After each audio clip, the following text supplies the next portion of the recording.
Hello guys, so next video lecture लेके आया हूँ आराध्या ऑनलाइन स्टडी पॉइंट में। आपका स्वागत है।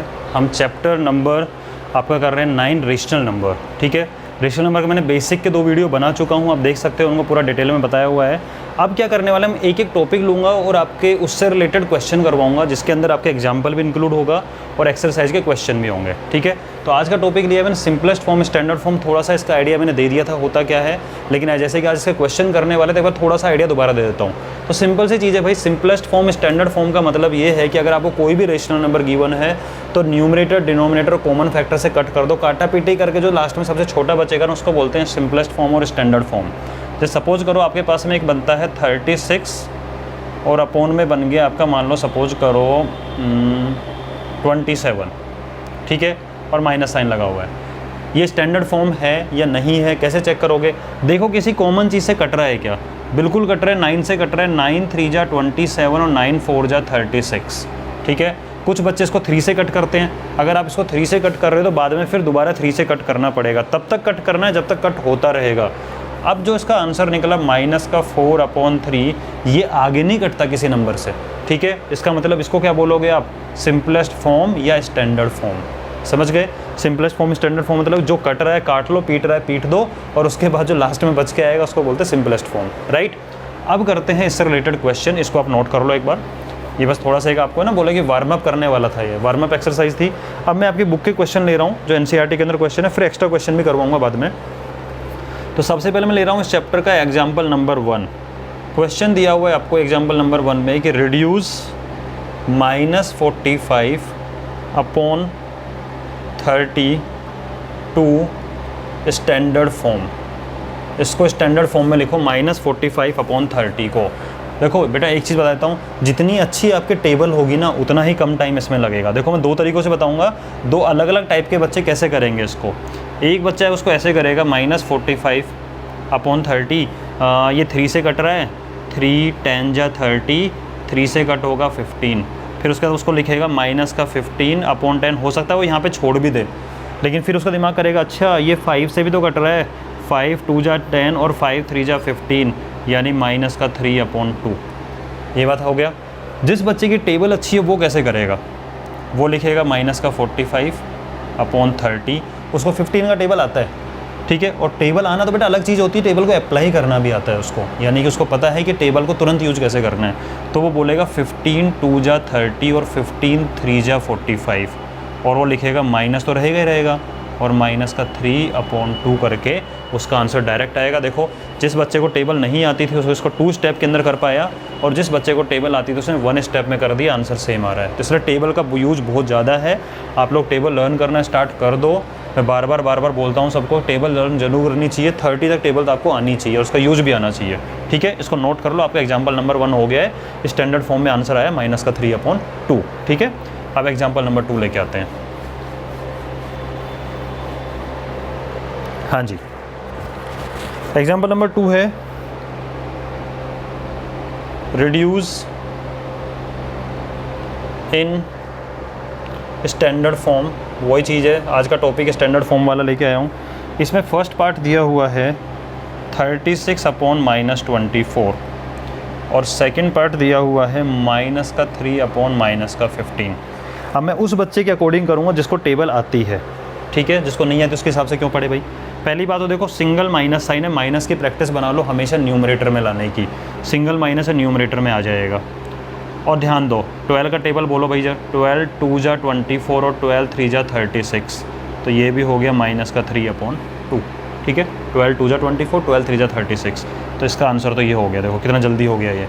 अब इसकी बात करते हैं, तो देखो एक चीज़ बताता हूँ, 2 माइनस हैं, 2 माइनस बिकम प्लस, 2 माइनस तो प्लस बन जाते हैं। उसके बाद देखो 3 1 जा 3 और 3 5 जा 15, तो आपका आंसर आ गया 1/5। बताओ कितना सा टाइम लगा करने के अंदर इसको। बच्चों वाली चीज़ें होगी पूरी की पूरी। ठीक है, इसको आप एक बार नोट करो, फिर मैं अगला क्वेश्चन लेके आता हूँ आपके लिए। अब देखो स्टैंडर्ड फॉर्म में और सिंपलेस्ट फॉर्म के क्वेश्चन और कैसे बनते हैं वैरायटी वाले, उस पर ध्यान देना। यूज इसी कंसेप्ट का होगा, स्टैंडर्ड फॉर्म का, सिंपलेस्ट फॉर्म का यूज़ तो इसी का होने वाला है, लेकिन क्वेश्चन कैसा आएगा वो आप देखो एक बार एग्जाम्पल नंबर 3 को। इसकी कहानी समझते हैं। उसने लिखा है कि do 4/-9 and -16 and -16 upon 36 represent the same rational number, represent the same rational। आपको बताना है क्या ये दोनों सेम है क्या, -4/-9 और माइनस का 16/30, आपको बताओ सेम है क्या। तो देखो बेटा एक चीज़ होती है, दो चीज़ें सेम है नहीं, ये कैसे पता करते हैं, उनको देखो कि वो अल्टीमेटली दिखेगा कैसा, ठीक है। फाइनल फॉर्म देखो, उसका स्टैंडर्ड फॉर्म से चेक करते हैं। कभी भी आपसे पूछे कि सेम रेशनल नंबर है या नहीं है, तो देखो बड़े होता है ना कि इंसान बढ़ा चढ़ा के कुछ भी बोल देता है, ठीक है, लेकिन देखो एक्चुअल में उसका बेस कहाँ है, वो एक्चुअल में कैसा है, ठीक है, वो दिखता कैसा था, मेन कैसा दिखता है। बहरूपिया तो बाद में बन गया, मेकअप करके कुछ भी लगा के हो गया हो, ठीक है, लेकिन वो एक्चुअल में कैसा दिखता था, वो वाली चीज़ इंपॉर्टेंट है। इसका मतलब है कि कभी भी ऐसा चीज़ क्वेश्चन आए कि आपको बताना है कि सेम है या नहीं है, तो उसका एक सिंपल सी चीज़ मान लेना, एक नोट डाल लो, और नोट ये है कि कन्वर्ट इनटू स्टैंडर्ड फॉर्म। बोले कि भाई आप काटा पीटी करके ना वो लेके आ जाओ कि अल्टीमेटली दिखता कैसा है, ठीक है, अल्टीमेटली कैसा दिखता है, वहाँ तक आ जाओ। तो देखो भाई फर्स्ट दिया इसने 4/-9। हमें पता है कि जब सिंगल माइनस हो तो माइनस को ऊपर लेके आ जाते हैं, और ये है -4/9, ऐसे लिखोगे तो ये बन गया।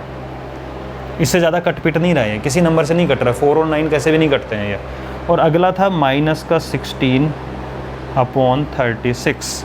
अब ध्यान देना, सिंगल माइनस तो माइनस रहेगा, ये 4 से कट रहा है, 4 4 जा 16 और 4 9 जा 36, तो ये भी हो गया -4/9, ठीक है, ये भी क्या हो गया -4/9। तो एक बार बताओ मुझे, क्या ये भी -4/9 है, ये भी -4/9 है, ठीक है। ये क्या था, इक्विवेलेंट रेशियो, इक्विवेलेंट फ्रैक्शन हमने पढ़ा था, इक्विवेलेंट रेशनल नंबर निकालने वाली चीज़। तो हुआ क्या था एक्चुअल में कि इसे -4/9 को दोनों को 4 और 4 से मल्टीप्लाई करके इसको -16/36 बना रखा था, ठीक है। लेकिन पता लगा भाई असली तो क्या था, ये -4/9। अब बताओ दोनों चीज़ें सेम है या नहीं है, ये तो है ही -4/9, और जब हमने इसको भी काटा पीटी करी तो ये भी क्या निकल के आ गया -4/9। इसका मतलब आप लिखोगे कि -4/9 इज इक्वल टू है -16/36। सेम चीज़ है दोनों, बस इसने क्या अपना रूप बदल लिया, बहरूपिया बन गया, मेकअप शेकअप करके आ गया यहाँ पे। मेकअप शेकअप करने के बाद में इसने अपनी फॉर्म को चेंज करके ये बना दिया, अदरवाइज़ है क्या अंदर छुपा हुआ, अंदर तो यही है, ठीक है। तो इस तरीके से हमने वाला क्वेश्चन कर लिया कि दोनों क्या एक ही रेशनल नंबर को, सेम रेशनल नंबर को रिप्रेजेंट कर रहे हैं। So both represent same rational number, ठीक है। अब मैं आपको इसी टाइप के क्वेश्चन और लेके आता हूँ, उससे आपको पता लग जाएगा कि कैसे करते हैं, ठीक है। एक मिनट रुको। हाँ जी बेटा, अब same type question, which of the following pair represent same rational number. ये मैंने लिया है आपका एक्सरसाइज 9.1 का क्वेश्चन नंबर 6। हेडिंग डालते रहना प्रॉपर तरीके से, अपने नोट्स बना रहे हो आप तो। इसका फर्स्ट क्वेश्चन मैंने लिया जो कि है -7/21 एंड 3/9, ठीक है। किसी बच्चे के मन में आ रहा होगा सर जी एक काम करते हैं, इनको सिंपलेस्ट फॉर्म में कन्वर्ट कर लेते हैं। बेटा बहुत अच्छी बात है, आप लोग मेरी बातों को बिल्कुल मानते हो, बहुत अच्छी बात है, लेकिन थोड़ा सा कॉमन सेंस लगाएंगे। ये नंबर कैसा रहेगा, नेगेटिव ही रहने वाला है ना, this number will always be negative, और ये नंबर रहेगा हमेशा पॉजिटिव। तो क्या पॉजिटिव नंबर और नेगेटिव नंबर सेम होते हैं क्या? हाँ, अगर मैं आपके सामने लिख के दूँ बेटा बताओ 2 and -2 आर सेम, नहीं होते, ठीक है। तो सिंपल चीज़ है, हालांकि आपका कंसेप्ट ठीक है वो वाली चीज़ की, सर एक काम करते हैं इनको सिंपलेस्ट फॉर्म में कन्वर्ट करते, कर भी देंगे, कोई प्रॉब्लम नहीं। देखो 7 1 जा 7, 7 3 जा 21, 1/3 आएगा, लेकिन कैसा आएगा माइनस का। मैं लिख के दिखाता हूँ एक बार आपको वाली चीज़ कि जब आप इसको सिंपलेस्ट फॉर्म में कन्वर्ट करोगे तो आपका आएगा -1/3, और इसको कट करोगे 3 1 जा 3 और 3 3 जा 9, ये आएगा 1/3। अब बताओ कोई फ़ायदा हुआ क्या? हाँ, सेम तो दिख रहे हैं, बट ये नेगेटिव रहेगा या पॉजिटिव रहेगा, कभी इक्वल हो सकते हैं? ये नहीं हो सकते। तो ये वाला काम हम क्यों ना पहले ही लिख देते इस चीज़ को, इतनी मेहनत क्यों करी काटापीटी करने की, ठीक है। तो ध्यान रखना कि पॉजिटिव नंबर और नेगेटिव नंबर कभी इक्वल हो ही नहीं सकता, तो उसके लिए आपको इसे सिंप्लीफाई करने की रिक्वायरमेंट नहीं है। फिर बोल रहा हूँ, सिंप्लीफाई करने की रिक्वायरमेंट नहीं है अगर एक साइड में पॉजिटिव नंबर बैठा हो, एक साइड में नेगेटिव नंबर बैठा हुआ हो, क्योंकि हमें पता है कि पॉजिटिव और नेगेटिव नंबर इक्वल नहीं होते हैं। फिर भी चलो मैंने करके बता दिया, आप लोगों का मन रखने के लिए, कुछ बच्चों के मन में आया होगा, फिर वो कहेंगे सर आपने हमारी बात नहीं मानी, ठीक है। तो ये हो गया आपका फर्स्ट पार्ट। अब करते हैं सेकेंड पार्ट। तो ये इक्वल नहीं थे, ठीक है, तो आप लिखोगे इसके आगे नो, राइट। अब इसका सेकंड पार्ट लेके आता हूँ। सेकंड पार्ट है भाई माइनस का 16 अपॉन 20 एंड 20 अपॉन माइनस का 25। ठीक है, अब देखो दोनों, ये भी माइनस है तो सिंगल माइनस तो माइनस रहेगा, नेगेटिव रहेगा नंबर। ये भी सिंगल माइनस है, ऊपर लाएंगे माइनस रहेगा, यानी कि दोनों साइड नेगेटिव नंबर है तो चेक करना पड़ेगा। ठीक है, अब देखो ज़रा ध्यान से, इसको आपने लिख तो दिया माइनस का 16 अपॉन 20, 4 4 जा 16 और 4 5 जा 20, तो ये वैल्यू आ गई माइनस का 4 अपॉन 5। ठीक है, इस साइड वाले को सोल्व करते हैं तो सिंगल नेगेटिव तो नेगेटिव है। ठीक है, सिंगल नेगेटिव नेगेटिव हो गया। उसके बाद में 5 4 जा 20 और 5 5 जा 25, 5 4 जा 20, 5 5, तो ये भी हो गया माइनस का 4 अपॉन 5। इसका मतलब दोनों सेम आ रहे हैं, माइनस का 4 अपॉन 5 ये आ रहा है, माइनस का 4 अपॉन 5 ही ये आ रहा है। तो अब लास्ट में स्टेटमेंट क्या लिखोगे कि minus 16 upon 20 and 20 upon minus 25, ये क्या है आपस में इक्वल है, क्योंकि सिंप्लीफाई करके हमने देखा तो दोनों की वैल्यू क्या आ रही थी, सेम ही आ रही है, दैट इज माइनस 4 अपॉन 5। आई बात समझ में? तो नहीं, दोनों साइड की अगर साइन सेम हो तो चेक करने की रिक्वायरमेंट है, करना हमें आता है। काटा पीटी कर लो, हाथ में तलवार लेके बैठ जाएगा और कट कट कट कट ले चला दो आराम से और हो जाएगा ये वाला काम। ठीक है, नेक्स्ट करते हैं। तो यहाँ पे क्या लिखोगे आप, इक्वल है या फिर यस लिख देना इसको। और एक बात और है बेटा, पूरा पूरा प्रोसेस लिखा करो। कुछ बच्चे ऐसे होते हैं जो कि नोट्स बनाते टाइम पता क्या करते हैं, ओनली क्वेश्चन लिखा आंसर लिखा। अरे क्वेश्चन आंसर लिख रहे फिर फायदा क्या हुआ समझने का? नोट्स बनाओ, प्रॉपरली नोट्स बनाने हैं आपको। ठीक है, right each and every step. Teacher जो भी बोलता है आपको पूरी एक एक चीज़ें लिखनी होती है। ठीक है, क्योंकि बहुत चीज़ें इंपॉर्टेंट होती है जो हम बोल देते हैं, अगली बार हमें भी ध्यान नहीं आता हमने क्या बोल दिया था। ठीक है, तो आप एक बार नोट ज़रूर कर लिया करो। अगला है -2 अपॉन -3 एंड 2 अपॉन 3। हाँ जी, अब मुझे बताना दोनों इक्वल है नहीं। आप कहोगे सर यहाँ तो माइनस है, यहाँ माइनस नहीं है। अरे भाई, 2 माइनस हैं और हमें पता है कि 2 माइनस क्या बन जाते हैं, प्लस बन जाते हैं। तो एक्चुअल में ये भी 2 अपॉन 3 है और ये तो 2 अपॉन 3 है। बताओ सेम हुए कि नहीं हुए? इसका मतलब आप लिखोगे लास्ट में कि माइनस का 2 अपॉन -3 और 2 अपॉन 3 ये क्या होता है, इक्वल ही तो होता है। ठीक है, हो गया ये वाली चीज़। तो आप इसके आगे भी क्या लिख दोगे, yes they are equal. Note कर लो इसको एक बार। हाँ जी, अब लेके आते हैं इसका फोर्थ पार्ट, जो कि है माइनस का 3 upon 5 and -12 upon 20। -3 upon 5 and -12 upon 20, दोनों साइड नेगेटिव है, दोनों नंबर नेगेटिव है, चेक तो करना पड़ेगा। ठीक है, अब सुनो एक बार जरा इसको। ये तो -3 अपॉन 5 आगे कटपिट नहीं सकता, लेकिन ये कट सकता है। कैसे? माइनस का 12 अपॉन 20 है, 4 से कट करो, 4 3 जा 12 और 4 5 जा 20, तो ये भी माइनस का 3 अपॉन 5 हुआ या नहीं हुआ? और ये माइनस का 3 अपॉन 5 ऑलरेडी है। इसका मतलब आप लिखोगे लास्ट में स्टेटमेंट कि माइनस का 3 अपॉन 5 इक्वल है माइनस के 12 अपॉन 20 के इक्वल है, बोथ आर इक्वल, यस। ठीक है, इस तरीके से आपको ये वाला क्वेश्चन करना है कि ये क्या है, इक्वल आ रहे हैं। तो आपको कुछ क्वेश्चन में सिंप्लीफाई करना पड़ेगा, किसी किसी में साइन की वजह से आपको डायरेक्ट पता लग जाएगा। राइट, ओके बेटा, इसको नोट करो, पॉज करके नोट कर लिया करो। हाँ जी, इसका नेक्स्ट पार्ट लेके आता हूँ, फिफ्थ पार्ट 6th क्वेश्चन का। वो है 8 अपॉन -5 एंड -24 अपॉन 15। 8 अपॉन -5 और -24 अपॉन 15, इसकी बात कर लें तो देखो इसमें माइनस साइन को ऊपर लेके आ जाओ और ये हो जाएगा 8 अपॉन 5। आगे सिंप्लीफाई नहीं हो सकता, किससे काटोगे? किसी से नहीं कट रहा। और इसकी बात करें तो माइनस तो है ही ऊपर, और माइनस का 24 अपॉन 15 है। देखो किससे कट रहा है, 3 से कटेगा, 3 5 जा 15 और 3 8 जा 24, तो ये भी हो गया माइनस का 8 अपॉन 5, माइनस का 8 अपॉन 5। सेम आ गए ना दोनों? इसका मतलब दोनों क्या हैं, ये सेम ही है, अलग अलग फॉर्म में लिखे हुए हैं। तो बाद में आप लिख दोगे इस चीज़ को कि 8 अपॉन -5 इक्वल टू है माइनस का 24 अपॉन 15। आपको दिख भी रहा होगा कि 3 से मल्टीप्लाई, यानी 3 अपॉन 3 से मल्टीप्लाई करके ये लाया हुआ है। ठीक है, जो हमने बोलता ना इक्विवेलेंट रेशियो कैसे निकलते हो, एक्चुअल में इक्विवेलेंट रेशियो ही तो है, ये 3 अपॉन 3 से मल्टीप्लाई किया हुआ है। ठीक है, इसको नोट कर लो। तो ये भी यस है। अगला करते हैं नेक्स्ट क्वेश्चन, इसका 6th पार्ट कि 1 अपॉन 3 एंड -1/9। अरे रे रे रे, कैसा क्वेश्चन दे दिया था ना, सिंपल सा। हाँ, दिख भी रहा है, सिंप्लीफाई भी नहीं हो सकते आगे, तो ऐसे कैसे रहने वाले हैं, ये पॉजिटिव है ये नेगेटिव है, पॉसिबल ही है दोनों इक्वल हो जाएं। इसका मतलब कि 1/3 इज़ नॉट इक्वल टू -1/9। कैसे हो जाएगा इक्वल, एक पॉजिटिव दूसरा नेगेटिव, और दोनों अलग अलग दिख रहे हैं ये वाली चीज़ें, ठीक है।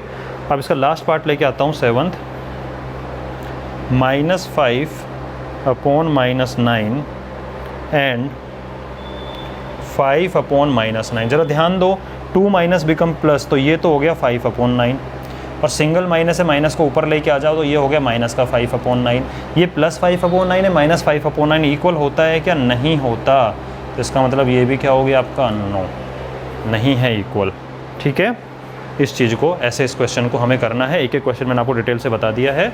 अब मैं इसका कराता हूँ आपको 7th क्वेश्चन, जिसमें लिखा हुआ है rewrite the following rational number in simplest form. कर लेते हैं, अभी हमने कंसेप्ट पढ़ा है, तो इस एक्सरसाइज के जितने भी क्वेश्चन इस कंसेप्ट से रिलेटेड होंगे उन क्वेश्चन को हम लोग कवर कर लेंगे, ठीक है। अब सुनो भाई, इसका 7th क्वेश्चन एक्सरसाइज का 9.1 का आपको सिंपलेस्ट फॉर्म में लिखना है। किस फॉर्म में लिखना है, सिंपलेस्ट फॉर्म में। फर्स्ट पार्ट क्या है 7th का, -8/6, -8/6। बताओ क्या आएगा, फटाफट बोलो, अपने मन में आंसर दो इसका। -8/6 का आंसर क्या आएगा निकल के, आया आंसर आपका, आ गया होगा आई होप। 2 से कट करो, 2 3 जा 2 4 जा, तो आंसर आएगा -4/3, -4/3 सिंपलेस्ट फॉर्म में हो गया। इसके आगे तो कट नहीं सकता ना भैया, ठीक है। नेक्स्ट क्वेश्चन लेता हूँ इसका कि 25/45, 25/45, 5 5 जा 25 और 5 9 जा 45, इसका आंसर आ जाएगा 5/9। आगे नहीं कर सकता, हो गया क्वेश्चन ये। देखो कितने बच्चों वाला क्वेश्चन है, ठीक है। नेक्स्ट है आपका -44/72, -44/72। हो सकता है बड़ी टेबल दिमाग में नहीं आए, कोई बात नहीं, नहीं आ रही है तो ठीक है, आप कट करो। 4 से तो कट रहा है, देखो 4 का सिंपल रूल तो लास्ट के 2 प्लेस को चेक करना है, तो 4 से कट भी रहा है यार, टेबल अगर आती है तो 4 से कट करो। 11 4 जा 44 होता है, और 18 4 जा 72 होता है, तो 4 से ये 11 टाइम कटेगा, 4 से ये 18 टाइम कटेगा, तो आंसर आएगा -11/18। अब ये किसी से नहीं कट सकता, ठीक है। इसका लास्ट क्वेश्चन लेके आ रहा हूँ, तो लास्ट क्वेश्चन है इसका आपका -8/10, -8/10। 2 से कट रहा है, 2 4 जा और 2 5 जा, तो ये हो गया -4/5। देख लो सिंपलेस्ट फॉर्म वाला क्वेश्चन कितना सिंपल है, ठीक है बेटा। तो इस तरीके से कल हम दूसरा टॉपिक लेंगे, उससे रिलेटेड क्वेश्चन पकड़ेंगे। ऐसे करते करते आपका चैप्टर ये बहुत जल्दी खत्म हो जाएगा। आई होप आपको पसंद आया होगा वीडियो। अगर वीडियो पसंद आए तो एक बार लाइक कर दो, और आपके आसपास में जो भी फ्रेंड्स सर्किल में कोई हो 7 से 10th का बच्चा, उसको बोलना भाई पढ़ना स्टार्ट कर दें, ठीक है। अच्छा पढ़ लग रहा है आपको तो बिल्कुल सब्सक्राइब करें, शेयर करें इस चीज़ को, ओके। चलो, ऑल द बेस्ट।